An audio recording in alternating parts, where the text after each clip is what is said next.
Indiana Tech has such a broad overview of what psychology is. It allows the students to be able to explore different tracks and really decide what's the best match for them.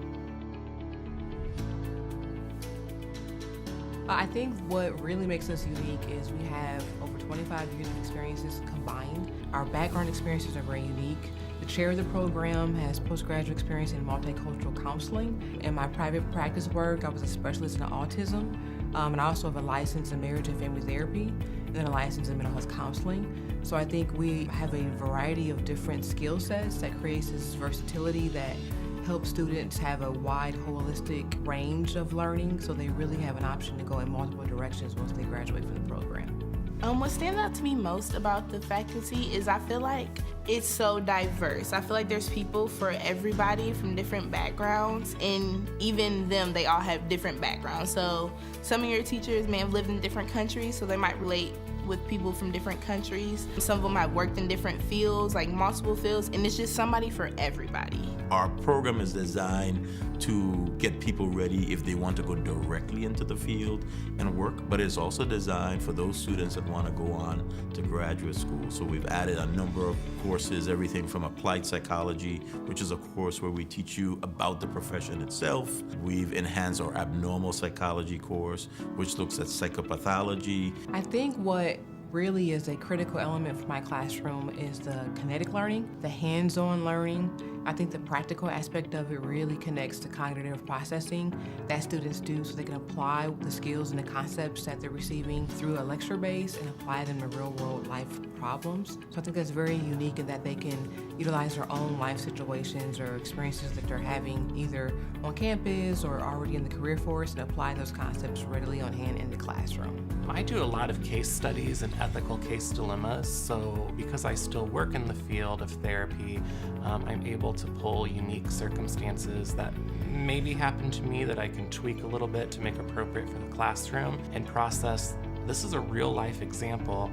How do we look at our ethics? How do we look at the field of psychology and what would be best for your client, for your patient, and ultimately you as an ethical practitioner? One consistent piece about all of our Indiana Tech psychology students, whether they're online students, face-to-face students, or in our accelerated 5-week sessions, is that everyone comes in with the desire to improve themselves and improve their opportunities for professional positions moving forward. Now, they don't all have the same interests. They don't all want to be counselors. They don't all want to do testing and work with groups or work with a specific population of the community when they leave. But they all want to help, and they're all passionate about it, and they're willing to really dig into the community resources and build their professional credentials.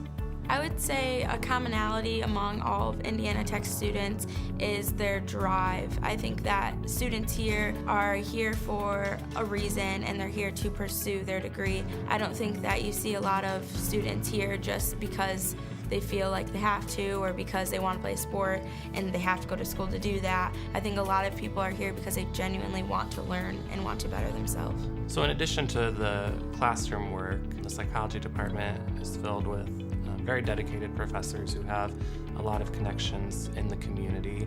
And so we are able to set up and kind of reach out to organizations who are seeking interns as kind of a primary thing for students who are wishing to complete an intern in their field or even looking for employment following graduation. A lot of my professors have mentioned that a lot of things that you learn from being in the field rather than just in the classroom. So I think that once I begin my internship, I'm going to realize that as much as I think I'm prepared and I think I know a lot of things, there's some things you just have to experience to understand. So I have an internship right now at the YWCA, which is a shelter for domestic violence victims. I hope to go to grad school at Savannah State University to become a licensed clinical social worker and working with youth and families. I always use my experiences working with various situations, various clinical situations, to illustrate to the students, here's what the book says and here's what it's going to look like if you are working with this person or if this is your neighbor or if this is a client. I could not imagine teaching